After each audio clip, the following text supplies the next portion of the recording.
नमस्कार। बिहार की बात में आपका स्वागत है।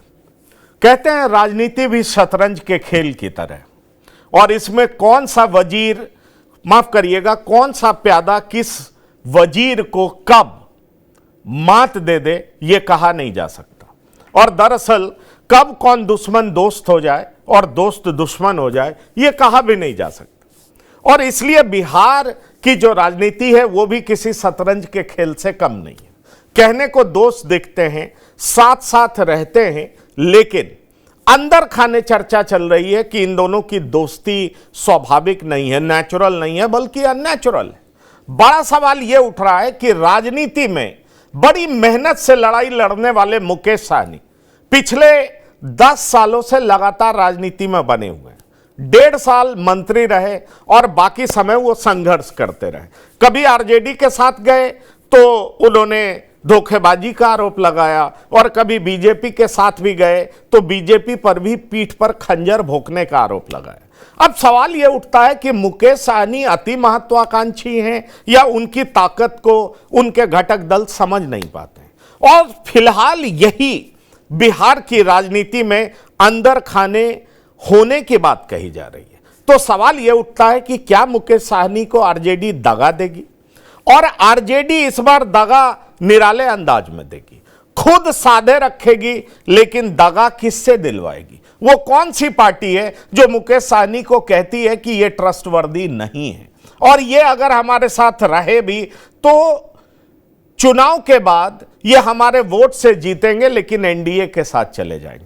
तो दरअसल मुकेश सहनी पर आप जितने भी आरजेडी के नेताओं से बात करिए, जो बड़े नेता कहे जाते हैं, तेजस्वी यादव के बाद जिनका नाम आता है, वो कहते हैं ट्रस्टवर्दी नहीं है या मुस्कुरा कर निकल जाते हैं। तो क्या सिर्फ इतना कह देने से काम हो जाएगा?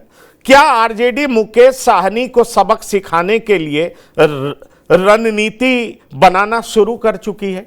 क्योंकि पिछले दिनों मुकेश सहनी दिल्ली में थे, मीडिया में चर्चा बड़ी जोर की हुई कि मुकेश सहनी एनडीए से बात करने आए हैं। हमने भी उनके साथ पॉडकास्ट किया, उनसे पूछा, उन्होंने साफ इनकार कर दिया। और बातचीत से ऐसा लगा कि तेजस्वी यादव के साथ उनकी जबरदस्त केमिस्ट्री है। लेकिन अंदर खाने आप कई नेताओं से बात करें तो मुझे यह समझ में आता है कि कांग्रेस बिल्कुल मुकेश सहनी पर भरोसा नहीं करती और आरजेडी भी मुकेश सहनी को लेकर के सशंकित है।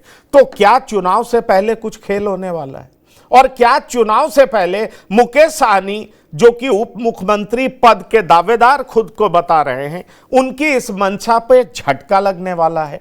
क्या खेल करने जा रही है कांग्रेस, और क्या यह सब आरजेडी की रजामंदी से होगा? जाहिर है बिहार में कांग्रेस कुछ भी करेगी तो बिना आरजेडी के रजामंदी का संभव नहीं है। तो क्या होने वाला है ये हम आपको बताएंगे, क्योंकि गुप्त सूत्रों से जो हमें सूचना मिली है उसके बारे में आज हम चर्चा करने जा रहे हैं। लेकिन पहले आपको सुनाते हैं कि खुद वीआईपी के प्रवक्ता, जो कि कोऑर्डिनेशन कमेटी के मेंबर भी हैं, देव ज्योति, उनकी बात हम आपको सुनाते हैं और फिर बीजेपी क्या कहती है वो भी हम आपको सुनाएंगे। हमारे संवाददाता ने आरजेडी से बात करने की पहल की, लेकिन आरजेडी ने इस मुद्दे पर कुछ भी कहने से मना कर दिया। तो पहले आपको सुनाते हैं वीआईपी के नेता क्या कह रहे हैं, उसके बाद सुनाएंगे बीजेपी कैसे रिएक्ट कर रही है, और फिर हम आपको बताएंगे पूरा चक्रव्यूह, क्या चक्रव्यूह की रचना की गई है और उससे कैसे निकलेंगे मुकेश सहनी। तो बने रहिए हमारे साथ और पहले सुनिए दोनों नेता क्या कह रहे हैं। उसके बाद हमारे साथ कुछ मेहमान जुड़ेंगे, उनसे हम बात करेंगे और अंदर की कहानी भी आपको बताएंगे। जाना ही रहा था भारतीय जनता पार्टी के साथ, तो हम लोग लोकसभा में खराब लग रहा था क्या? 2 सीटें काउंसिल बीजेपी ऑफर कर रही थी, भारत सरकार के मंत्री बनाने के लिए कमिटमेंट कर रही थी।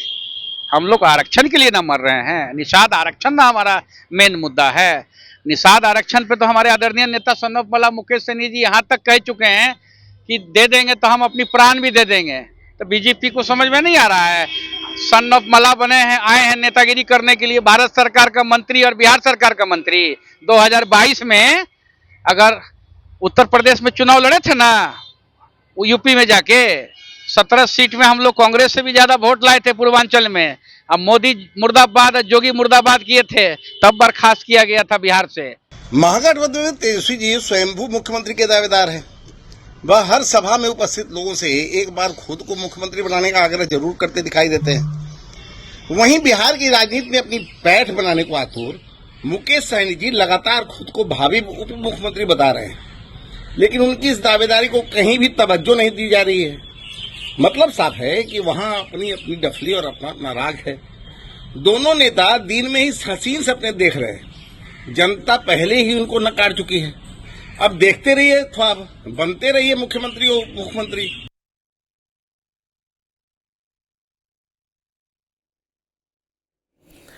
तो आपने सुना, बीजेपी विपक्षी पार्टी है तो तंज तो कसेगी, लेकिन एक बहुत महत्वपूर्ण बात है, उप मुख्यमंत्री के दावेदार तो मुकेश सहनी बताते ही हैं अपने आप को, फिर आरजेडी उस पर मोहर क्यों नहीं लगाती है?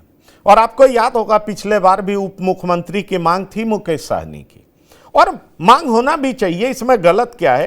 क्योंकि वो कहते हैं हम अति पिछड़े समाज से आते हैं और अति पिछड़े को उसका हक मिलना चाहिए।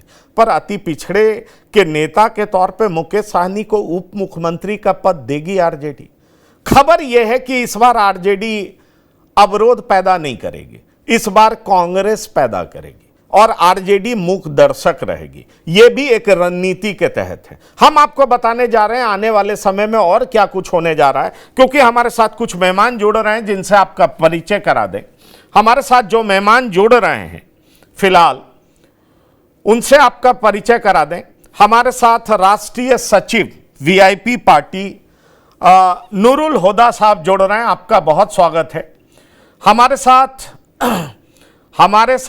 हमारे संवाददाता सुजीत कुमार जुड़ रहे हैं पटना से। सुजीत, आपका भी बहुत स्वागत है। हमारे साथ राजनीतिक विश्लेषक दीपक कुचगवे साहब जुड़ रहे हैं, आपका बहुत स्वागत है। और सुदीप प्रताप सिंह जुड़ रहे हैं, राजनीतिक विश्लेषक, आपका भी बहुत स्वागत है। मैं सबसे पहले नूरुल हुदा साहब आपके पास ही आना चाहूंगा। आप महागठबंधन में हैं, अपने आप को महागठबंधन का हिस्सा बता रहे हैं, लेकिन आप दिल्ली आए, हमने भी आपसे बात की, घंटों बात हुई आपसे, लेकिन चर्चा यह है कि आपका घटक दल ही आप पे भरोसा नहीं कर रहा। खबर यह है कि कांग्रेस को यह लगता है कि इनको हम क्यों ज्यादा सीटें दें, अगर ये हमारे साथ चुनाव लड़ भी गए, हमारे वोट पर जीत भी गए, तो जीतने के बाद भी ये बीजेपी के साथ चले जाएंगे, क्योंकि असली एलाई तो ये बीजेपी के हैं। इसलिए हम ज्यादा ट्रस्ट इन पे क्यों कर रहे हैं? और जैसा कि मैंने आपको बताया है कि आपका दर्द भी यही रहता है, जब आप एनडीए में रहते हैं तो आपको लगता है चिराग से ज्यादा वोट हमारा है, तो हमें चिराग से कम सीटें क्यों मिलती हैं। जब आप महागठबंधन में रहते हैं तो आपको लगता है कांग्रेस से तो मेरा वोट ज्यादा है, फिर हमें कांग्रेस से कम सीट देने की बात क्यों की जाती है। ये मैं आपका दर्द जानता हूं और समझता भी हूं, मुझे वाजिब भी लगता है, मैं इसको गलत नहीं मानता हूं। तो मैं यही सवाल करना चाह रहा हूं कि आप तेजस्वी यादव के साथ मछली खा रहे हैं, आप तेजस्वी यादव के साथ संतरे भी खा रहे हैं, पर यह सिलसिला कब तक चलने वाला है? क्या आपको इसकी खबर है क्या? देखिए, एनडीए के साथ जो हमारा संबंध रहा है वो केवल और केवल 17 महीने का रहा है, और जो पिछला विधानसभा चुनाव था उस समय रहा है। किन परिस्थितियों में रहा है उससे आप सभी वाकिफ हैं। जैसे कोई भी राजनीतिक पार्टी है ना, चाहे वो वीआईपी है, एलजेपी है, जो भी है, आपकी पूछ तभी है जब आपका वोट प्रतिशत में बदलता है और आपका कंट्रीब्यूशन काउंट होता है। वीआईपी ने हर लेवल पे, पिछले उपचुनाव हुए हो या पिछला विधानसभा हुआ हो, लोकसभा हुआ हो, उसमें अपनी उपस्थिति दर्ज कराई है। वीआईपी ने यह बात एस्टैब्लिश किया है कि निषादों की जो 22 उपजातियां हैं उन सब का वोट इकट्ठे गिरता है और उन सब में सामाजिक स्तर पे कोई भेदभाव नहीं है। वो सब एक प्लेटू हैं, एक कास्ट ग्रुप है। अगर आप कास्ट की राजनीति बिहार में अगर आप आगे बढ़ा रहे हो, जिसको भाजपा जिसको प्रश्रय देती है, तो उस कास्ट की राजनीति में निषादों की जो 2 डिमांड है उसको आपको महत्व देना ही होगा। और पहली डिमांड है कि 22 उपजातियों को आप एक मानो, उनका आरक्षण कैटेगरी को रैशनलाइज करो। और पूर्व में अंग्रेजों के शासन काल में हो या लोकुर समिति की रिपोर्ट हो और 1965 का भी जो सर्वे हो, उन सब में अगर निषाद को अनुसूचित जातियों में रखा गया है तो आपने किस आधार पे इस पूरे समाज को आरक्षण से वंचित कर दिया? अगर आपने इनकी मुख्य जो मांग है या मुख्य जो डिमांड है या मुख्य जो पीड़ा है, अगर उसको जो पार्टी एड्रेस करेगी, उसी आधार पे माननीय मुकेश सहनी जी की राजनीति डिपेंड करती है। उनकी उत्पत्ति और उनकी पार्टी का जन्म केवल और केवल निषाद को आरक्षण का उचित न्याय दिलाने के नाम पे है। इसी कारण और इसी लोभ में उनको झांसा देकर बीजेपी ने पिछली बार अपने साथ जोड़ा, वादा किया और लिखित गारंटी दी कि हम ये काम करने जा रहे हैं, लेकिन ऐसा हुआ नहीं। उसके बाद आप देख रहे होंगे कि पिछले लोकसभा चुनाव से लेकर और वर्तमान के आने वाले विधानसभा चुनाव तक किसी भी जगह किसी भी समय एक भी ऐसा मोमेंट या पल नहीं आया जब वीआईपी अपने इस स्टैंड से टिकी हो, इस स्टैंड से नहीं, आप अपने स्टैंड पर नूरुल हुदा साहब बने रहिए। मैं कहूंगा कि आप स्टैंड पर बने हुए हैं, काबिल तारीफ है और आपका वोट बैंक भी है। मैं इसको कतई डिनाई नहीं करता जी। मैं कतई डिनाई नहीं करता। और आप 96 बैच के ऑफिसर हैं। एक और परिचय मैं इनका करा दूं, ये आईपीएस ऑफिसर रहे हैं और इन्होंने वीआरएस लेकर के वीआईपी पार्टी को ज्वाइन किया है। तो आप समझ लीजिए राष्ट्रीय सचिव हैं वीआईपी पार्टी के। तो इसलिए नूरुल हुदा साहब ने नौकरी छोड़ करके मुकेश सहनी का हाथ पकड़ा है, तो यह भी काबिले तारीफ है। पर सवाल यह है, मैं सवाल आपसे कर रहा हूं, देखिए आपके कमिटमेंट को लेकर के मेरे दिल में कोई सवाल नहीं, पर मेरा सवाल आपसे यह है कि आपका जो पर्पस है वो तो महागठबंधन में पूरा होगा नहीं। उसके लिए केंद्र सरकार की सहमति की जरूरत है और केंद्र में बीजेपी की सरकार है, यह आपको भी पता है। लेकिन चलिए हम मानते हैं कि बीजेपी ने आपके साथ दगा किया, जैसा कि आप कहते हैं, खंजर बोका आप कहते हैं। लेकिन हम आपको 2020 का भी याद दिलाएंगे कि 2020 में भी आपकी मंशा क्या थी आपके नेता की? वो उप मुख्यमंत्री बनना चाहते थे और वो 25 सीट की डिमांड किए थे। प्रेस कॉन्फ्रेंस में भी जब अनाउंसमेंट नहीं हुआ तो बेचारे नाराज होकर के बाहर आए और फिर बीजेपी का दामन थामना पड़ा। बीजेपी के एक बड़े नेता का फोन गया, उन्होंने खुद बताया, मैं उस नेता का नाम भी नहीं लूंगा, लेकिन फिर बीजेपी के साथ गए। अब जो मेरे पास खबर है वो मैं कह रहा हूं, दरअसल मुकेश सहनी को लेकर के महागठबंधन में अविश्वास की भावना है और कांग्रेस जो आपकी बड़ी घटक दल है आरजेडी के बाद, वो बिल्कुल आप पे भरोसा नहीं करती। वो ऐसा मानती है कि अगर आप साथ चुनाव में रहे भी तो चुनाव जीतने के बाद आप उधर चले जाएंगे। इसलिए कांग्रेस आपको बहुत कम सीटों पे समेटना चाहती है। इस बात को आप जान मैं वहीं आ रहा हूं। अपने ओपनिंग रिमार्क्स में मैं ये बात बता रहा हूं कि आपका जो मूल प्रश्न है वो 3 संदेहों पे है। पहला संदेह तो यह है कि क्या वीआईपी इंडिया गठबंधन के साथ रहेगी या पूरी तरह से पार्टनर रहेगी। या आप कह रहे हैं कि कांग्रेस ऐसा सोच रही है, लेकिन भाजपा का जो निर्माण है ना, वो कांग्रेस के उन सभी लोगों से है। आज जो भाजपा है वो एक्स कांग्रेस की भाजपा है। इसलिए राजनीति में यह कहना कि कौन कल क्या करेगा, कांग्रेस कोई ज्योतिषी शास्त्र की विधा में माहिर तो ऐसी पार्टी नहीं है जो अनुमान लगा सके कि कल क्या होगा राजनीति में। जहां तक है कि हम एक भरोसे के सहयोगी हैं, हमने पूरी तरह से इंडिया गठबंधन के साथ रहा है। और जहां तक बात है कि आरजेडी जो है ना, ये आप कह रहे हैं नेतृत्व का प्रश्न, तो मैं ये पूछ रहा हूं कि क्या एनडीए ने वर्तमान मुख्यमंत्री नीतीश कुमार जी को मुख्यमंत्री का कैंडिडेट अनाउंस किया है क्या? अगर तेजस्वी जी के उम्मीदवारी पे कोई प्रश्न करता है तो ये अघोषित उम्मीदवारी है और सब में कंसेंसस है कि तेजस्वी जी ही इंडिया गठबंधन का नेतृत्व करेंगे और चुनाव बाद अगर परिणाम हमारे पक्ष में आता है, जिसकी पूरी संभावना है, तो तेजस्वी जी भावी मुख्यमंत्री है। उसी तरह 37% अति पिछड़ों की राजनीति करने वाला एकमात्र व्यक्ति आज के डेट में बिहार की राजनीति में केवल और केवल मुकेश सहनी जी है। आप किसी अन्य अति पिछड़े वर्ग के नेता का नाम बताइए। और भाजपा ने इसी मजबूरी के तहत रेणु दीदी को पिछली बार उप मुख्यमंत्री बनाया था कि नहीं बनाया था? अगर रेणु दीदी निषाद समाज से आते हुए उप मुख्यमंत्री बन सकती है भाजपा कैटेगरी में, जहां आप खुद ही कह रहे हो कि मुकेश सहनी जी को यह आश्वासन दिया गया था या उनकी यह डिमांड थी उप मुख्यमंत्री की, उन्होंने तो कैसी ऐसी कभी शर्त नहीं रखी। भाजपा का आज भी हमारे पास लिखित दस्तावेज है जहां वो लिखे गए वादों से मुकरी है। और जहां तक आप आरजेडी, हुदा साहब, आप भाजपा पे अभी मत जाइए, उस पे मैं सवाल करूंगा। मैं आपके अंदर की बात पूछना चाह रहा हूं। देखिए, 2020 में आप तेजस्वी जी के साथ थे और फिर अलग हुए। किस परिस्थिति में अलग हुए ये सबको पता है। उप मुख्यमंत्री बनना चाहते थे, 25 सीट चाहते थे, दोनों मांगे आपकी पूरी नहीं हुई, इसलिए आप बाहर आए। आप बने रहिए हमारे साथ, अभी आपसे हम और भी बहुत सारा सवाल करेंगे। सुजीत, मैं आपसे पूछता हूं, आप पटना में बने हुए हैं और देखिए, मैं मुकेश सहनी जी से मिला, नूरुल हुदा साहब भी साथ में थे, इनसे भी घंटों बात करने का मौका मिला। कम से कम 30-35 मिनट तो हम लोग बात किए ही, 1 घंटे का पॉडकास्ट भी किए।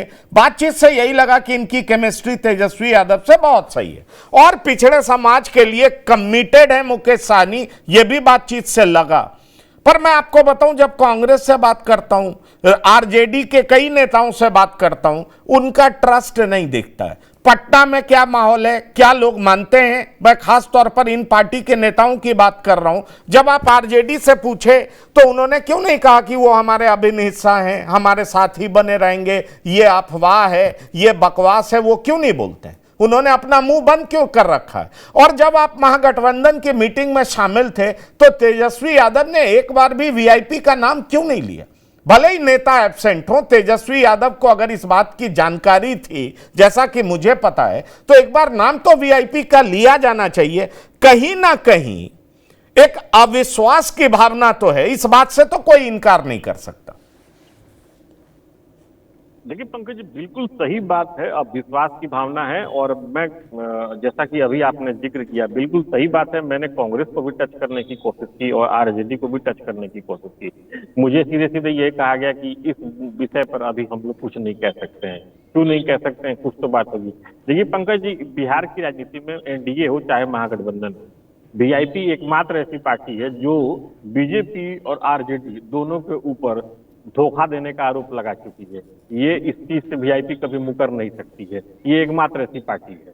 दोनों के गठबंधन हो या फिर एनडीए हो, दोनों के ऊपर धोखा देने का आरोप है। अब ये आरोप है तो आरोप तो लगने के बाद से तो जो परिस्थितियां बनी थी उसमें तो थोड़ा बहुत तो ट्रस्ट करने वाली बात तो सामने आ ही जाती है। मैं आपको एक और अपडेट देना चाहता हूं यहाँ पर पंकज जी। ये अपडेट थोड़ी देर पहले की है, जो मेरे सूत्र बता रहे हैं वो ये है कि अगर मुकेश सहनी को डिप्टी सीएम का पद ऑफर नहीं होगा, ये जो मेरे सूत्र बता रहे हैं, अभी थोड़ी देर पहले की बात मैं बता रहा हूं, सीटों की संख्या भले इनकी हद से हद बढ़ के 20 दी जा सकती है, उसके ऊपर सीटों की संख्या नहीं दी जाएगी। ये थोड़ी देर पहले का अपडेट मैं आपको दे रहा हूं, क्योंकि डिप्टी सीएम को लेकर के आरजेडी हो या फिर कांग्रेस हो ये बिल्कुल तैयार नहीं है। अलबत्ता जो जानकारी सामने आ रही है वो ये सामने आ रही है कि इस बार डिप्टी सीएम का पद कांग्रेस के खाते में जा सकता है। ये बहुत इंटरेस्टिंग जानकारी है। ये आधे घंटे पहले का अपडेट मैं आपको दे रहा हूं पंकज जी। ये बहुत तो अब रही बात पटना में क्या होता है। देखिए, पटना हो, जो राजनीति से जुड़े हुए लोग हो या आम लोग हो या फिर राजनीतिक दल के नेता हो, लगभग हमारी सबसे बातचीत होती है। मुकेश सहनी के नाम के ऊपर एक परसेप्शन अभी आज की तारीख में क्रिएट हो चुका है कि मुकेश सहनी ट्रस्ट वाले इंसान नहीं है, जिसके ऊपर भरोसा नहीं किया जा सकता है। मुकेश सहनी पार्टी की बात करते हैं, निषाद आरक्षण की बात करते हैं, लेकिन साथ ही साथ उनका एक झुकाव जो होता है वो अपने पार्टी के हित को लेकर के भी होता है। तो पार्टी को जो ज्यादा बेहतर सुविधा मिलेगी, जाहिर सी बात है मुकेश सहनी वहां जाएंगे। मैं अभी आज सुबह की बात मैं आपको बता रहा हूँ। मेरी कुछ ऐसे बुजुर्गों से बातचीत हुई जो थोड़ा राजनीति में इंटरेस्ट लेते हैं, और वो बिरचंद पटेल मार्ग पे, आपको भी पता है पंकज जी बिरचंद पटेल मार्ग कितना एक्टिव रहता है पटना में, वहां पर मुकेश सहनी का जिक्र हुआ। हालांकि मैंने ये कहा कि आप ये बात अगर बातचीत में करें तो मुझे ज्यादा मजा आएगा, ज्यादा बेहतर होगा, तो उन्होंने मना कर दिया। लेकिन उनका ये कहना था कि मुकेश सहनी के नाम पर यकीन नहीं किया जा सकता है। मीडिया में ही दिखाया जा रहा है कि मुकेश सहनी एनडीए के टच में है। आखिर क्यों दिखाया जा रहा है? क्या बिना आग के धुआं होता है क्या? कुल मिला जुला के मुकेश सहनी जो है, हालांकि नूरुल जी यहाँ बैठे हुए हैं, अपनी पार्टी का पक्ष रख रहे हैं, लेकिन मैं जो बातें कह रहा हूँ ये सुनी सुनाई नहीं कह रहा हूँ। खुद अपने कान से सुनी और अपने आंख से देखी हुई बात मैं कह रहा हूँ। मुकेश सहनी के ऊपर ना अभी आज की तारीख में आरजेडी को विश्वास नहीं है और कांग्रेस को विश्वास नहीं है। जैसा कि मैंने उस दिन भी कहा था, बाल गोविंद बिंद आए थे, 6वीं बैठक थी महागठबंधन की, एक बार भी कम से कम जिक्र किया जा सकता था कि भाई मुकेश सहनी हमारे गठबंधन के अहम घटक दल के अहम हिस्सा हैं, वो किसी कारण बस यहाँ पे नहीं है, किसी कार्यवश नहीं है, तो होता कि हाँ चलो कॉन्सेप्ट क्लियर है। लेकिन नहीं कहा गया, नहीं कहा गया तो आपके पास भले कोई वाजिब कारण हो, लेकिन परसेप्शन तो क्रिएट हो ही जाएगा कि मुकेश सहनी क्यों नहीं है। जी पंकज जी, चलिए, आप बड़ी बात कह गए सुजीत, मैं फिर आपके पास आऊंगा थोड़ी देर बाद। जरा पटना का और खबर लीजिए, ताजा अपडेट बताइए। नूरुल हुदा साहब से भी सवाल करेंगे, लेकिन हमारे साथ दो और मेहमान हैं, दीपक कोचगवे जी और साथ में सुदीप प्रताप सिंह। दीपक जी, लंबे समय से आप इंतजार कर रहे हैं। राजनीति में perception is more real than realities, अक्सर ये माना जाता है। अब देखिए, मैंने बात की मुकेश सहनी से, तो मुकेश सहनी अपने रिश्ते को लेकर के, और वो भी तेजस्वी यादव के साथ, बहुत ही कॉन्फिडेंट दिखाई पड़ रहे थे। उनको लग रहा था कि नहीं, मेरी केमिस्ट्री बड़ी अच्छी है, और वो पिछले कुछ दिनों में दिखाई भी पड़ती है। पर पॉलिटिक्स में रिश्ते अलग होते हैं और पॉलिटिकल इंटरेस्ट अलग होता है। मुकेश सहनी के बहुत अच्छे रिश्ते एनडीए में भी कई नेताओं से, बहुत अच्छे रिश्ते हैं। पर सवाल यह उठता है कि आरजेडी और कांग्रेस भरोसा क्यों नहीं कर रही? यही सवाल उठता है। और जो हमारे संवाददाता कह रहे थे कि आप कभी भी ऑफ द रिकॉर्ड किसी नेता से बात करिए, तो आरजेडी और कांग्रेस के ही नेता कहते हैं कि देखिए वो कब तक हमारे साथ है। मतलब मुकेश सहनी की पार्टी उधर जाएगी, एनडीए के तरफ जाएगी, ये आरजेडी और कांग्रेस के नेता कहते हैं। जबकि मुकेश सहनी नहीं कहते ऐसा, वो सिरे से खारिज करते हैं। वो कहते हैं बीजेपी अजगर है, अजगर गिल जाएगा हमें, हम ये गलती नहीं करेंगे। लेकिन कांग्रेस और आरजेडी भरोसा नहीं करती है। क्या कहना चाहेंगे आप? अनम्यूट करिए, अनम्यूट करिए।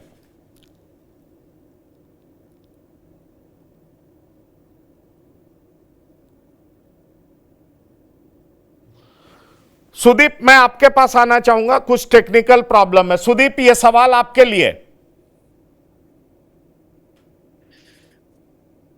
पंकज जी, राजनीति में बहुत ज़्यादा कोई परमानेंसी तो होता नहीं है रिलेशनशिप में।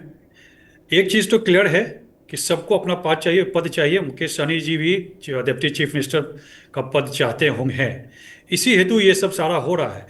अभी भारतीय जनता पार्टी को अजगर कह रहे थे, जब 2014 में चुनाव लड़े, 2020 में भी लड़े, तो उस समय तो बहुत अच्छा संबंध था। तो ये बहुत ज़्यादा मायने नहीं रखता है। मतलब ये रखता है कि वो कुछ 60 सीट का डिमांड कर रहे हैं, 60 सीट मिल जाए, और जो उनको डिप्टी चीफ मिनिस्टर या उनके जो जीत के एमएलए आएंगे वो उनको एक पद मिल जाए। जहाँ तक रहा विश्वास पात्र का, पंकज जी, जब भारतीय जनता पार्टी और जेडीयू का भी अलगाव होता है तो दोनों एक दूसरे पर आक्षेप लगाते हैं। तो ये विश्वास होना या नहीं होना बहुत ज़्यादा मायने नहीं रखता है। और अभी जैसा कि मुकेश सहनी जी का लग रहा है कि अभी तो वो महागठबंधन के साथ रहना चाहते हैं कि जब तक कहीं से भारतीय जनता पार्टी का उनके पास बहुत सा दाव नहीं आ जाए। लेकिन ये हमें समझना पड़ेगा कि पैन इंडिया मुकेश सहनी का जो वो समाज है, जो वोट बैंक की बात करते हैं, वो भारतीय जनता पार्टी हिंदुत्व वाली वोट बैंक रही है। अब अगर केरला वगैरह में भी चले जाएंगे तो जो मूल संगठन है भारतीय जनता पार्टी का, उसका जो आप देखेंगे तो वो उसी समाज से आता है। तो ये एक है कि उनका वोटर कितना वो ट्रांसफ़र कर पाते हैं अपने महागठबंधन में, ये विश्वास महागठबंधन के नेताओं को होना चाहिए। और उसमें मेन जो है वो तेजस्वी और कम्युनिस्ट पार्टी के नेता का ये होता है। और लोगों का, कांग्रेस तो खुद अपने आप को तेजस्वी के रहमो कर्म में रखी हुई है। जितना तेजस्वी वो सीट देगा उतना सीट लड़ेगा, क्योंकि कांग्रेस का बहुत ज़्यादा कोई अपना वोट बैंक यहाँ पे है नहीं। कुछ निर्दलीय नेता हैं जो कोशिश कर रहे हैं कि कांग्रेस के फ्लैग के तहत आ जाए उनके, लेकिन बहुत कुछ ज़्यादा होने वाला नहीं है। मुझे लगता है कुछ समय दीजिए, अगले 10 दिन 15 दिन में ये चीज़ बड़ा खुल के आ जाएगा कि मुकेश सहनी जी महागठबंधन में रहेंगे कि भारतीय जनता पार्टी एनडीए के साथ रहेंगे। वो डिपेंड यही करता है कि उनको अपना कितना शेयर पावर में मिलता है। नहीं, आप जो बात कह रहे हैं मैं उससे बहुत हद तक सहमत हूं, लेकिन आप हैरान हो जाएंगे कि कांग्रेस पान पार्टी पे ज़्यादा भरोसा कर रही है। कांग्रेस पान पार्टी के साथ लगभग डील कर चुकी है। आप हैरान हो जाइएगा, आरजेडी से भी बात चल रही है 4 तारीख तक, वो भी क्लियर हो जाएगा। पान पार्टी पे गुप्ता जी, भरोसा है आरजेडी और कांग्रेस गुप्ता जी, को, वो सही बात है मुकेश गुप्ता जी, सहनी आई.के. पर गुप्ता- भरोसा नहीं है। जबकि राजनीति में सही गुप्ता बात जी है, का कोई जो भी रिलेशन सभा रहा है, परमानेंट नहीं सहरसा होता। वगैरह में मैं जो मानता सभा रहा हूं है, नीतीश भीड़ तो तो बार होता बार है। धोखा दिए हैं बीजेपी को। अगर धोखे की बात कही जाए, या बीजेपी बार बार नीतीश को धोखा दी है, अगर इसको कहा जाए तो। लेकिन महागठबंधन में मुकेश सहनी उप मुख्यमंत्री के दावेदार खुद को बताते हैं, पर कांग्रेस भरोसा नहीं कर रही है। और मेरे सूत्र ये कहते हैं कि आरजेडी भी कांग्रेस के साथ इस बात में सहमत है, और इस बार मुकेश सहनी को दगा सामने से कांग्रेस देगी और पीछे आरजेडी खड़ी होगी। दीपक कोचगवे जी, क्या कहते हैं आप? जो बात अभी आपने की, सबसे बड़ी बात है कि बहुत राजनीति में महत्वाकांक्षा होता है, मगर एकाएक उन्होंने बहुत बड़ा तीर छोड़ दिया, और जो 60 सीट की बात उन्होंने कर दी, वो 60 सीट की बात अब कहीं बनती दिख नहीं रही। और जैसे आपने कहा कि कांग्रेस नहीं चाहती है, ये देखिए जिस तरह से उन्होंने क्या कहा, तेजस्वी की तरह दूल्हा बनना चाहते हैं, वो बाराती नहीं बनना चाहते, ये पहले ही कहा। और उनकी मन में डिप्टी सीएम बनने की बहुत जबरदस्त भूख है। और वो आपने 20 में देखा कि किस तरह से वो एकाएक मंच पर आके प्रेस कॉन्फ्रेंस शुरू होने वाला था कि वो पीठ पर छुरा मारा और चल दिए। अब वो दोनों के बीच क्या बात हुई थी, फिर वो एनडीए में गए, एनडीए ने किस तरह से तोड़ दिया उनको, 3 विधायक को तोड़ दिया, उनका एमएलसी एक्सटेंशन नहीं हुआ, मंत्रिपरिषद चला गया। तो अब ये सवाल ये उठता है कि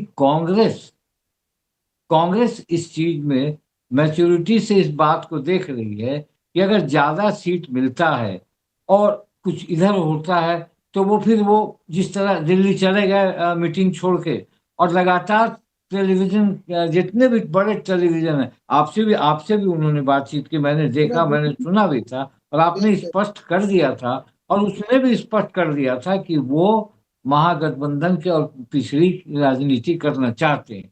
मगर एक सवाल उठता है कि जिस तरह से मुकेश सहनी बार बार 60 सीट करके, देखिए ये तो इम्पॉसिबल बात है ना, 60 सीट कहने का मतलब कि एक प्रेशर देना, और एक प्रेशर देना कोई पार्टी, अब बीजेपी के यहाँ भी 60 सीट मिलेगा, वो चर्चा करते हैं दिल्ली के गलियारे से कि 5 सीट देंगे और एक राज्यसभा देंगे, ऐसी भी बातें चलती हैं। मगर मुकेश सहनी के की जो स्टाइल रहा, जिस तरह से वो, देखिए जिस तरह से लोकसभा के चुनाव में दोनों ने काफी हवाई सर्वेक्षण किए, आपने मछली की बात की, मगर उसी तरह तेजस्वी यादव ने देखा कि वो वोट कन्वर्ट नहीं हो पाया, वो वोट कन्वर्ट नहीं हो पाया। मुझे याद है कि उनके पार्टी के लोगों ने उस वक्त कहा था कि मुकेश सहनी को जिस ये से लिया गया था, मुकेश सहनी तो खुद हार गए थे, उनकी पार्टी में उनको ये हुआ था, उसी टाइप से देखा गया कि मुकेश सहनी को यह करने के लिए आपको मुजफ्फरपुर से अजय निषाद को टिकट मिला, और अजय निषाद को उनके पैरेलल खड़ा किया उन्होंने, और मछुआरा बोर्ड भी बनवा दिया। तो कहीं ना कहीं इनको छोटा करने की कोशिश एनडीए ने भी की, मगर हाँ, चूंकि तेजस्वी यादव, बताएं, हमने बड़ा सीधा सवाल पूछा था दीपक जी, 60 सीट नहीं मिला तो कितने पे आप मानिएगा? 60 सीट बोलते हैं, 60 सीट की संभावना नहीं है। और जो मैं फिगर आउट कर पाया वो ये था कि 60 पे वो बहुत एडमेंट नहीं है, वो अपने कार्यकर्ताओं को सादे रखने के लिए, अपने लोगों को जोड़े रखने के लिए, उनका मनोबल ऊंचा रखने के लिए 60 की बात कर रहे हैं। पर एक चीज पर मैं बहुत ज्यादा उनके भीतर वो जज्बा देखा कि पहले निषाद का आरक्षण और मुकेश सहनी को उप मुख्यमंत्री की कुर्सी। डॉक्टर संजय भी जुड़ गए हमारे साथ। मैं आ रहा हूं नरुल हुदा साहब आपसे बहुत सारे सवाल करने, क्योंकि इन लोगों के बहुत सारे सवाल हैं जो मैं उसको छोटा करके आपसे पूछूंगा।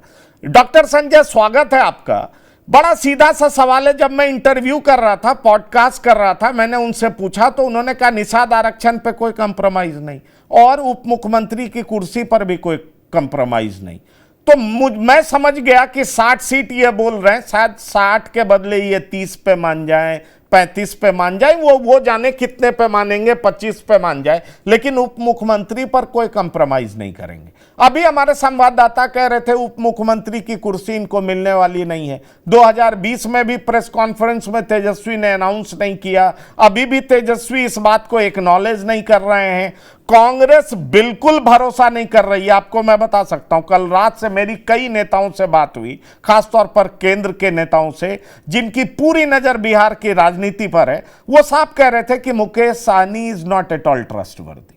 आपको मैं बता सकता हूं, वैसे राजनीति में कौन किसका ट्रस्टवर्दी होता है, पर मुकेश सहनी पर जिस तरह कांग्रेस पीछे पड़ी हुई है, और मुझे लगता है आरजेडी का शय है, लगता नहीं है, मेरी जानकारी में आरजेडी का शय है। इस बार आरजेडी आगे नहीं दिखेगी, कांग्रेस से अटैक करवाएगी, और अगर ये नहीं माने तो फिर आरजेडी चुपचाप बैठी रहेगी। कुछ इस तरह की रणनीति। आपको लगता है मुकेश सहनी के ऊपर जो भरोसा नहीं है महागठबंधन में, इसका बड़ा खामियाजा मुकेश सहनी को भुगतना पड़ सकता है, या मुकेश सहनी भी दूसरा दरवाजा खोले हुए हैं, जिसकी चर्चा मीडिया में खूब होती है? हालांकि वो बिल्कुल मना करते हैं, वो बीजेपी को अजगर कहते हैं। देखिए, वो बीजेपी को अजगर कहें या बीजेपी को बहुत बड़ा संत कहें, वो तो उनकी जुबान है, लेकिन ये बात तो तय है ना कि बीजेपी के नेताओं के भी संपर्क में मुकेश सहनी हैं, और पर्दे के पीछे तो जो बातें होती हैं, ठीक है, वो थोड़ा उसको लोग ठीक से नहीं बोल पाते हैं, साफ साफ नहीं बोल पाते हैं, लेकिन पता तो चल ही जाता है। तो मुकेश सहनी जी दोनों तरफ देख रहे हैं। इंडिया गठबंधन में बिल्कुल आपने सही कहा कि चूंकि कांग्रेस को आगे किया गया है, जिस तरह से 60 सीट, डिप्टी सीएम की बात, और वो भी खुद से कह रहे हैं, तो क्या महागठबंधन इस बात को नहीं समझ रही है कि ये प्रेशर पॉलिटिक्स में है? जब सीटों के एडजस्टमेंट की ही बात नहीं हुई, फिर इस तरह की बात करने का क्या मतलब है? ठीक है, कांग्रेस सारी सीटें हार गई, उसके बाद भी 19 विधायक तो उनके हैं ही ना, 70 सीटें मिली थी, 19 तो हैं। मुकेश सहनी जी के कितने विधायक अभी मुकेश सहनी जी के साथ? वो कांग्रेस जिनके पास 19 विधायक हैं, राष्ट्रीय फलक पर लोकसभा में उसने अच्छा परफॉर्म किया।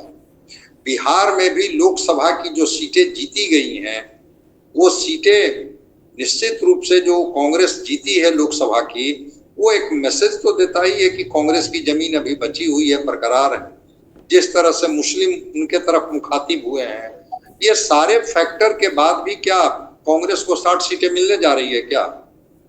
ये तो कहा ही जा रहा है कि 50 सीट, 45 पर भी अगर गठबंधन में कोई अगर समीकरण बनेगा तो कांग्रेस गठबंधन से बाहर नहीं जाएगी। जब कांग्रेस जैसी राष्ट्रीय फलक की पार्टी, पुरानी पार्टी, 19 विधायक वाली ही पार्टी सही, लेकिन वो जब कह रही है कि नहीं हम तो गठबंधन के साथ खड़े हैं, फिर मुकेश सहनी जी 60 सीट की बात करके कौन गणित ले लेंगे? मैं कल ही बताया था, आज भी मैं बता रहा हूँ, 134 पर भी अगर आरजेडी लड़ेगी, 50 पर भी कांग्रेस लड़ेगी, 40 पर भी नहीं।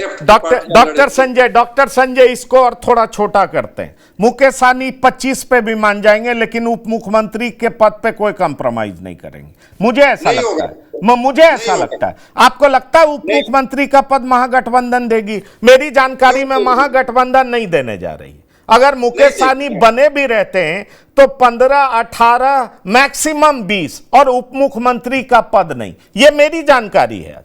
पर कांग्रेस तब भी भरोसा नहीं कर रही है। कांग्रेस को लग रहा कि चुनाव के बाद भी ये चले जाएंगे। नहीं, मैं एक चीज बता देता हूं, अगर 14% यादव मतदाता हैं जातियों के अनुसार, तो क्या 18% मुस्लिम नहीं है क्या बिहार में? और अगर मुस्लिम है, चाहे उसका बैकग्राउंड कांग्रेस हो या बैकग्राउंड आरजेडी हो, मुसलमान कहेंगे कि तब तो 18% वोट वाले को क्यों नहीं डिप्टी सीएम? फिर बाकी लोग जो हैं, दलित जो 19% या 20% है, वो कहेंगे कि ठीक है डिप्टी सीएम ही बनाना है तो कोई दलित चेहरा को बनाइए। जिस तरह से मुकेश सहनी जी कह रहे हैं कि ईबीसी या ओबीसी, मैं नहीं समझता हूं कि इनको डिप्टी सीएम इंडिया गठबंधन देने जा रही है। और इस तरह की कोई शर्त गठबंधन में जाने के पहले, सीट शेयरिंग के पहले, चुनाव में जाने के पहले मुकेश सहनी को इंडिया गठबंधन आश्वस्त करेगी कि हम आपको डिप्टी सीएम का पद देंगे। चलिए पर डॉक्टर संजय जिस तरह से राजनीति की हवा है, आप अति पिछड़े को इनकार भी तो नहीं कर सकते हैं ना।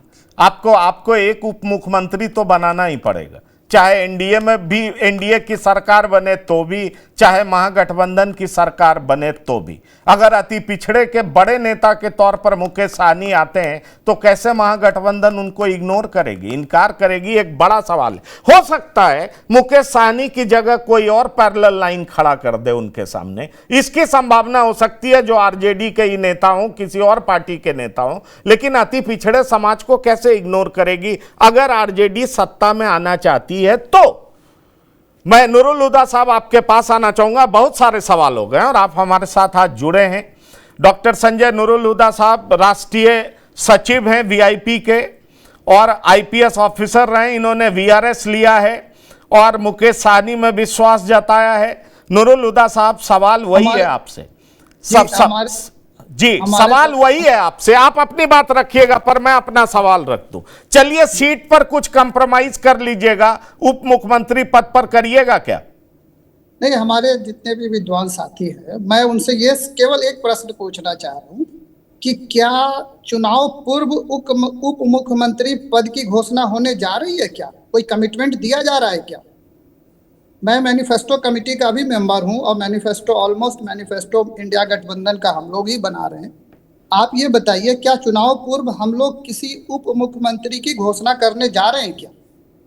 जो हमारी 60 सीट की डिमांड है वो इंडिकेटिव है। इंडिकेटिव मतलब हमारे कैडर का और हमारा जो राष्ट्रीय कॉन्फ्रेंस हुआ था उसका वो एक कार्यकर्ताओं का जिसको कहते हैं एस्पिरेशंस है। ये कोई ज़रूरी नहीं है कि आपके एस्पिरेशंस 100% फुलफिल हो। और जहाँ तक मैं इंटरनल आपसे शेयर कर सकता हूँ, आपसे मेरी इन पर्सन भी बात हुई है, हम कितनी सीटों पे लड़ने जा रहे हैं ये हमें पता है और हमें कितने नंबर सीट्स मिल रहे हैं उसमें हम कितने कंफर्टेबल हैं ये भी हम जानते हैं। और हम कॉन्फिडेंट हैं कि हमारे जो शेयर होल्डर्स हैं, हमारे जो पार्टनर्स हैं, आइदर आरजेडी हो या कांग्रेस हो या लेफ्ट हो, उनका हम पे कितना विश्वास है। Do not go by the media perception. मैं आपसे पूछना चाहता हूँ, चिराग पासवान जी की अटरिंग्स, उनके बॉडी लैंग्वेज, उनकी पोस्चरिंग से कहीं भी लग रहा है कि वो एनडीए से चुनाव लड़ने जा रहे हैं, लेकिन फिर भी आप लोग उनको कह रहे हैं कि 40 सीटें मिलेंगी, 50 सीटें मिलेंगी, मुख्यमंत्री पद के दावेदार है। मैं ये प्रश्न कह रहा हूं कि आप चिराग पासवान की इंटीग्रिटी पे क्वेश्चन कर रहे हो क्या? क्या वो एनडीए छोड़ के लड़ेंगे? इस जन्म में नहीं लड़ेंगे। उसी तरह मैं आपको कमिटमेंट, जिस तरह से मुकेश सहनी जी ने पार्टी और संगठन को खड़ा किया है, जिस तरह से आज तक टिल डेट आफ्टर द जिसको कहते हैं ना divorce from the NDA, till date BJP ने हर वो प्रयास किया है कि वीआईपी पार्टी और मुकेश सहनी को कैसे बैकफुट पे भेजा जाए, उनके खिलाफ हर वो काम किया। उनके स्वजातियों को मंत्री बनाया, चुन चुन के निषाद आयोग बनाया, मल्लाहों के लिए तोड़ने के लिए मल्लाहों के बीच ग्रुप क्रिएशन किया। तो ऐसी पार्टी जो क्रमशः पिछले कई वर्षों से ये प्रयास कर रही है कि मुकेश सहनी की राजनीति को खत्म कर दिया जाए, क्या उस पार्टी से पुनर्मिलन या किसी भी तरह का एसोसिएशन संभव है क्या?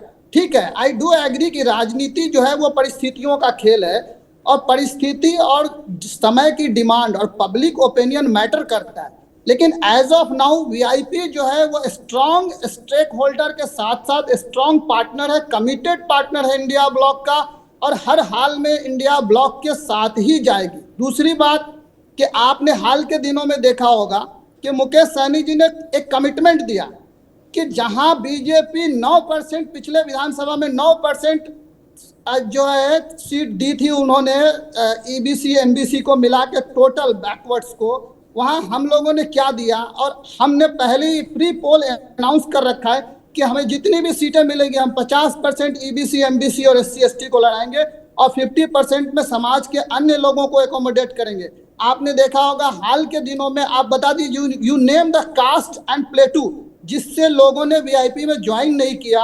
आप छोड़ दीजिए मल्लाहों की बात और निषादों की बात, हमारी पार्टी से एसोसिएशन आज किन लोगों का हो रहा है, कौन लोग पार्टी में लाए जा रहे हैं। एक मुकेश सहनी का विजन बहुत बड़ा है, वो ईबीसी की राजनीति करना चाहते हैं, लेकिन ईबीसी की राजनीति के साथ एक समावेशी राजनीति है जिसमें कि बिहार का जो भविष्य है या बिहार का जो फ्यूचर है उसमें ईबीसी का जो 37% का प्रॉपर स्टेक है। और आपको क्या लगता है कि चुनाव परिणाम चाहे किसके भी फेवर में आए, चुनाव परिणाम के बाद एनडीए की सरकार बने या इंडिया की सरकार बने, दो उप मुख्यमंत्री से कम पे कंप्रोमाइज होना नहीं है किसी को भी हो। आज के डेट में इस समाज का, पिछड़ा समाज का इतना प्रभाव है कि हर हाल में आपको दो उप मुख्यमंत्री बनाने पड़ेंगे। और अगर कल इंडिया गवर्नमेंट की सरकार, इंडिया ब्लॉक की सरकार बनती है तो क्या आपको नहीं लगता है कि दो प्रमुख ब्लॉक जिससे उप मुख्यमंत्री बुलाए जाएंगे या बनाए जाएंगे, उसमें क्या वीआईपी और कांग्रेस या लेफ्ट से पार्टियां छूट जाएंगी क्या? तो हमारा जो पोजीशनिंग है वो बहुत क्लियर है। हम अभी भी कह रहे हैं कि आप किसी भी तरह लीडरशिप पे न तो तेजस्वी जी के मुख्यमंत्री की घोषणा का इंतजार करिए और न इस बात का इंतजार करिए कि कौन कल उप मुख्यमंत्री बनने जा रहा है। हमारी एस्पिरेशंस हाई हैं, हमारे कमिटमेंट एकदम कन्फर्म है विथ इंडिया ब्लॉक और हम चुनाव में इंडिया ब्लॉक के साथ ही होने जा रहे हैं। साफ गोई से अपनी बात रखी और मैं आपको शुभकामनाएं भी देता हूं। डॉक्टर संजय आ रहा हूं आपके पास, डॉक्टर संजय आ रहा हूं आपके पास, पर एक बात आपको बड़ा क्लियर कर दूं, हर बार हम लोग सवाल उठाते हैं कि चिराग पासवान क्या करने वाले हैं। हर बार हम लोग सवाल उठाते हैं कि चिराग पासवान एनडीए नहीं छोड़ेंगे। जब भी मौका मिलता है सवाल उठाने से कभी पीछे नहीं हटते। ये आप बिल्कुल मत समझिए कि हम मुकेश सहनी पर ही सवाल उठा रहे हैं।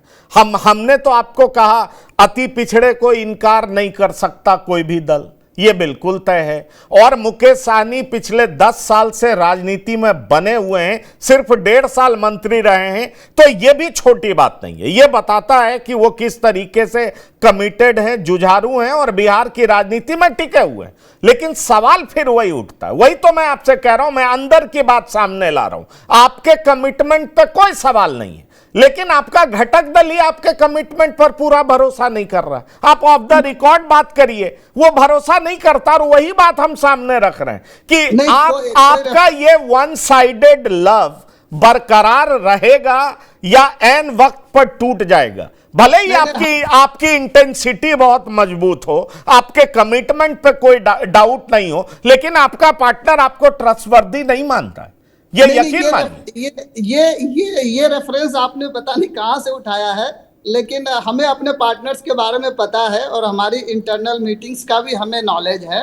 हम सभी में बहुत ही वो है। आप कह रहे हैं ना, आप कंफ्यूजन है कि सीटों का बंटवारे को लेके, फॉर योर कंजम्पशन की सीटों के बंटवारे में सब कंफर्टेबल हैं और आप सबको पता है कौन कितनी जगह पे लड़ने जा रहा है, कहां से लड़ने जा रहा है, कोई कंफ्यूजन नहीं है।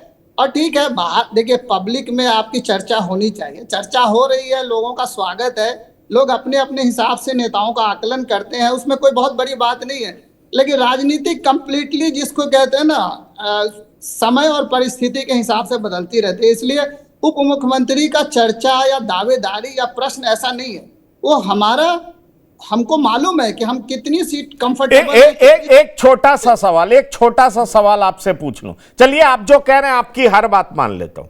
अगर परिस्थिति ऐसी रही कि उप मुख्यमंत्री का पद आपको नहीं मिला, फिर भी महागठबंधन के साथ बने रहेंगे?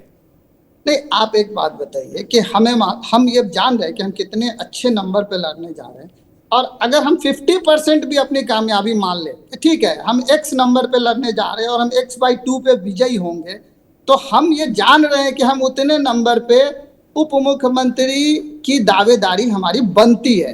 और आने वाली सरकार का ये कंपल्सन होगा कि अति पिछड़े वर्ग से एक उप मुख्यमंत्री बनाया ही जाए।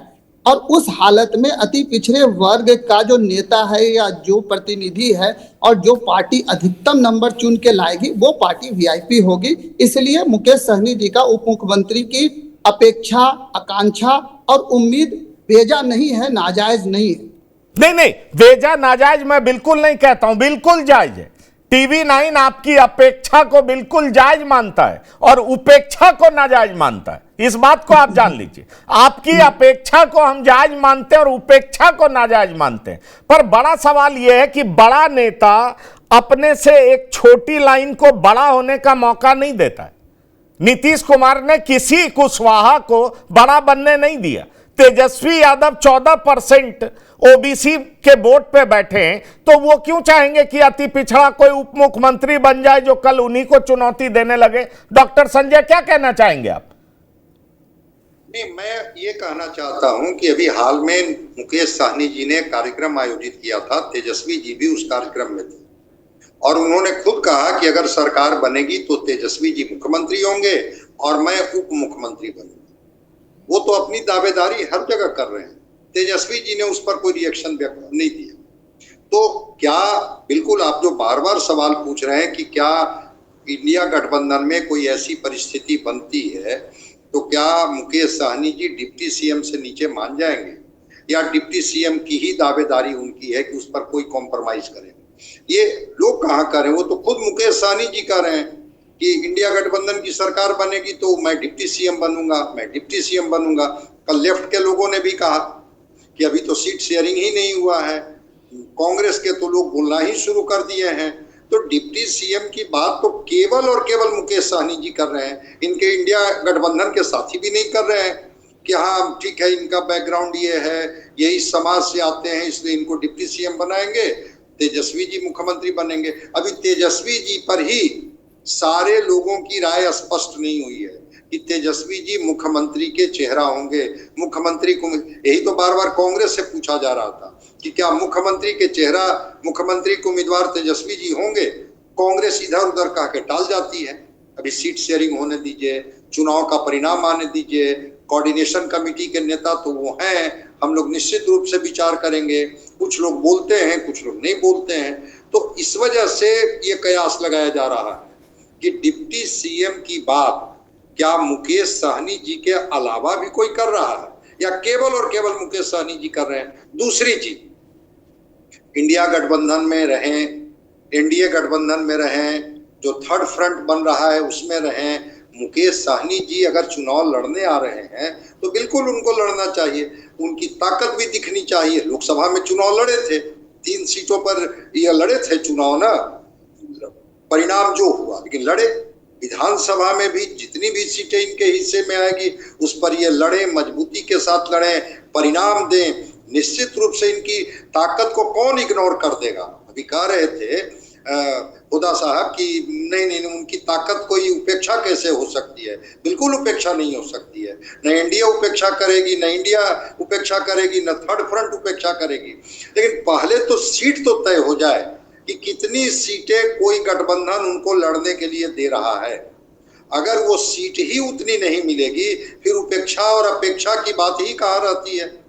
फिर तो न वो अपेक्षा कर पाएंगे, न उनकी उपेक्षा हो पाएगी। फिर तो वो उसके अनुसार मंत्रिमंडल का गठन होगा, जिसमें वो डिप्टी सीएम बनेंगे नहीं बनेंगे वो तो वो बेहतर बता पाएंगे। मैं यही बताना पर डॉक्टर संजय, एक इंडिकेशन तो तेजस्वी भी बिना घोषणा किए हुए देते हैं ना। उनके लेफ्ट में अगर कांग्रेस होती है तो राइट में मुकेश सहनी होते, तो तवज्जो के हिसाब से ये तो कांग्रेस एक्सेप्ट करती है ना कि भाई मेरे, माफ करिएगा, आरजेडी एक्सेप्ट करती है ना कि मेरे लेफ्ट में कांग्रेस है तो राइट में मुकेश सहनी है। मतलब ये दो प्रमुख पार्टी है, लेफ्ट के नेता बाद में बैठे रहते हैं। सुजीत, अगर इसको देखा जाए तब तो ये कहा जा सकता है कि भले ही आरजेडी घोषणा नहीं कर रही है, पर आरजेडी उनको ये इंडिकेशन दे रही है कि आप उप मुख्यमंत्री हैं, पर मुंह से कोई नहीं बोल रहा। और अंदर खाने जब बात करिए तो अविश्वास सब जताते हैं। पंकज जी, एक बात और है, बॉन्डिंग बहुत अच्छी है। मुकेश सहनी ये तो कई मंच पर कई बार कह चुके हैं। क्या तेजस्वी ने कभी कहा है कि उनकी बॉन्डिंग बहुत अच्छी है या बहुत शानदार है वगैरह वगैरह? ये सवाल भी तो उठना चाहिए ना दूसरी तरफ से। एक तरफ से तो हमेशा ये बात कही जाती है। जहां तक अगल बगल में पंकज जी बैठाने की बात है, तो अगर इस हिसाब से अगर तय किया जाए तो फिर तो बहुत मुश्किल हो जाएगी आने वाले दिनों में। फिर लेफ्ट का तो फिर कुछ अलग मामला तय हो जाएगा। लेफ्ट कल ही जो है वो 40 सीटों को लेकर के अपनी दावेदारी बोल चुकी है, तो अब आप जोड़ लीजिए कहाँ 60-70 सीट कांग्रेस, फिर उसके बाद से लेफ्ट, फिर उसके बाद से मुकेश सहनी। तो अब ऐसे अगर देखा जाएगा चेयर पे बैठाने वाली बात के हिसाब से, अगर परसेप्शन अगर देखा जाएगा तो ये तो बड़ा अबूझ पहेली टाइप का ये बन जाएगा। देखिए पंकज जी, जिस अभी थोड़ी देर पहले मैं, अभी कुछ देर जब मैं ऑनलाइन नहीं था, लाइव पर नहीं था, तो इस बीच में मेरी कुछ नेताओं से अभी बातचीत हो रही थी, और जो मैंने अपडेट दिया था उसी अपडेट पे मैं फिर ये बात कह रहा हूँ, जो जानकारी मुझे मिल रही है पंकज जी, कांग्रेस पार्टी अभी थोड़ा मजबूत रोल में रहेगी, और वीआईपी को डिप्टी सीएम का सीट अब असमंजस वाली स्थिति में आ चुकी है। ये बहुत इंटरेस्टिंग फैक्ट सामने आ रहा है पंकज जी। हाँ, इनकी संख्या, सीट की संख्या में वृद्धि हो सकती है।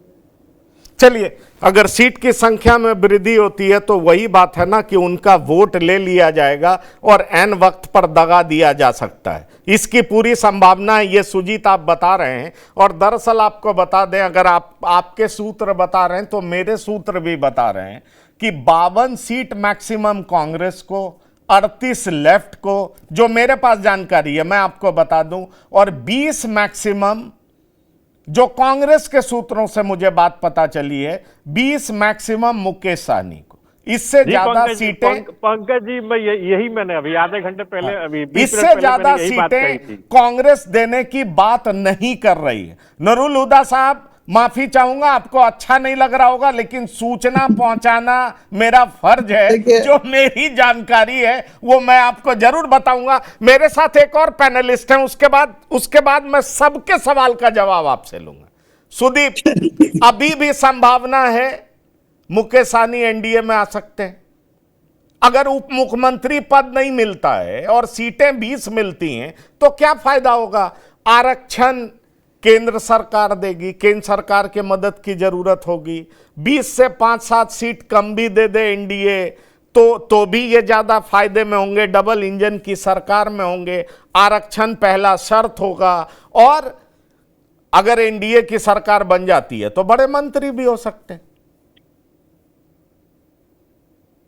पंकज जी, अगर इंडी गठबंधन में एक चीज पक्का है, वो आरजेडी तो बहुत खुल के बोलती है कि अगर इंडी गठबंधन का मेजॉरिटी आएगा तो तेजस्वी यादव भी मुख्यमंत्री बनेंगे, इसमें कहीं कोई शंका नहीं है, और आगे भी कुछ होने वाला नहीं है। ऐसी कोई परिस्थिति नहीं आएगी जिसमें आरजेडी कम सीट आ जाए और कांग्रेस को ज़्यादा सीट आ जाए। जहाँ तक मुकेश सहनी की बात है, मुकेश सहनी कितना सीट लड़ते हैं और उनका स्ट्राइक रेशियो क्या रहता है, अभी तक जो उनका स्ट्राइक रेशियो रहा है ऐसा कोई बहुत ज़्यादा नहीं रहा है। अगर उनको आप कह रहे हैं जैसा कि 25 से 30 सीट मिलेगा, और 25 से 30 सीट में वो कोई ऐसा तो है नहीं कि 15 सीट निकाल लेंगे, वो तभी होगा जब बहुत मेजर वेव होगा महागठबंधन का। तो ये तभी डिसाइड होगा कि जबकि सीट कितना आता है। जहां तक अति पिछड़ा से बनने का है, अति पिछड़ा से बहुत सारे ऐसे नेता हैं, मुकेश सहनी जी थोड़ी हैं कि उन्हीं को बनाया जाएगा, और तेजस्वी यादव खुद ही ओबीसी कैटेगरी से आते हैं। तो ये उस समय में तय होगा जब कौन को किसको कितना सीट आता है, वो तय होगा किसको कितना सीट लड़ने को मिलता है। मुझे 60 सीट तो मुकेश सहनी को वीआईपी को मिले, ये मुझे कोई बहुत ज़्यादा फिजिबल लगता नहीं है। अभी जो बोला जा रहा है 15-20 सीट मिल जाए तो वो बहुत है, उससे ज़्यादा मुझे नहीं लगता, क्योंकि मुझे ऐसा ध्यान है एनडीए भी उनको 7 से 10 सीट दिया था, जिसमें कुछ 11 सीट 11 सीट दिया था, जिसमें कुछ उनके भारतीय जनता पार्टी के ही टिकट पे था। और अगर एनडीए में जाएंगे तो एनडीए में भी कुछ ऐसा ही रहेगा, कोई बहुत पाथ ब्रेकिंग मुकेश सहनी को कोई 50 सीट 60 सीट इस तरह का ना एनडीए गठबंधन देने वाले हैं ना एनडीए देने वाले हैं। और मुकेश सहनी को भी आज न कल ये समझ में आ जाएगा कि उनकी परिस्थिति क्या है। ऐसा है कि कहीं जो रामविलास पासवान के भाई मुझे लगता है अब परिस्थिति से उनको बचना चाहिए और एक फिजिबल ये करना चाहिए। अब सब बात का जवाब नूरुल हुदा साहब देंगे, बहुत देर से सुन रहे हैं, सबका सवाल ले रहे हैं, अब इसका जवाब यही देंगे। हुदा साहब जी, तो पहली बात तो ये कि 60 सीट्स का बताया था हमने कि इंडिकेटिव है, वो कितनी सीटें आ रही है वो हमें पता है, लेकिन कितनी सीटें पे हम लड़ने जा रहे हैं वो हमें पता है। गठबंधन में कोई भेद नहीं है, एंड इंटरनली ये डिसाइड हो चुका है कि हम लोग क्या क्या लड़ रहे हैं। जो आपके कयास हैं, जो भी वट एवर रेफरेंसेज आपने अभी जो बताए नंबर्स, वो सब कयास है। और हमारे विपक्ष में भी एनडीए में भी अभी ये तय नहीं है कि कौन कितनी सीटों पे लड़ने जा रहा है। मुख्यमंत्री देखिए आप अपने बारे में कह सकते हैं कॉन्फिडेंटली, लेकिन एनडीए के बारे में आप भी कयास ही लगा रहे हैं, जैसा आप हम पे आरोप कयास लगाने का लगा रहे हैं। होदा साहब, आप अपने बारे में कॉन्फिडेंटली कह सकते हैं, लेकिन एनडीए के बारे में आप भी कयास ही लगा रहे हैं। मेरा मतलब यह है कि वहां भी तय नहीं है, क्योंकि वहां भी पुश एंड पुल तो हर जगह चलता है। वो पॉलिटिकल पार्टीज में ये बहुत कॉमन बात है, उसमें कोई बहुत हताश या बहुत ज्यादा उत्साहित मैं नहीं समझता हूं होने की जरूरत है। और हम कंफर्टेबल हैं, हम इंडिया आपको पता होना चाहिए कि पिछली बार हमने 3 लोकसभा लड़ा, तो 3 लोकसभा हमने इंडिया गठबंधन के साथ लड़ा। पैनलिस्ट को ये बात पता होनी चाहिए कि हमें एनडीए से क्या ऑफर था। हमें उससे डबल सीट्स का ऑफर था लोकसभा में, फिर भी हम इंडिया के साथ लड़े। मुकेश सहनी जी को एनडीए में उप मुख्यमंत्री का भी ऑफर था, और वो 4 हमारी जो सीटें आई थी पिछली बार, अगर हम वो 4 का समर्थन न देते तो नीतीश जी की 2020 में जो सरकार बनी थी वो नहीं बन पाती। डिस्पाइट ऑल दिस ओड्स हमने उस वक्त नीतीश जी को इसलिए समर्थन दिया था कि एनडीए ने हमें एक रिटन कमिटमेंट दे रखा था निषाद आरक्षण का। आप सही कह रहे हैं कि निषाद आरक्षण केंद्र ही देगा, लेकिन केंद्र कोई भी गतिविधि या कोई भी एक्टिविटी तभी करता है बस राज्य सरकार की इच्छा शक्ति हो। पिछले 15 साल से ये लोग घुमा रहे हैं निषाद आरक्षण के नाम पे। वो ठीक है, अगर हमारी सरकार बनेगी, राज्य सरकार की इच्छा शक्ति रहेगी, तो हमने जाति जनगणना कराई ना, केंद्र सरकार की इच्छा के विपरीत हमने करवाया।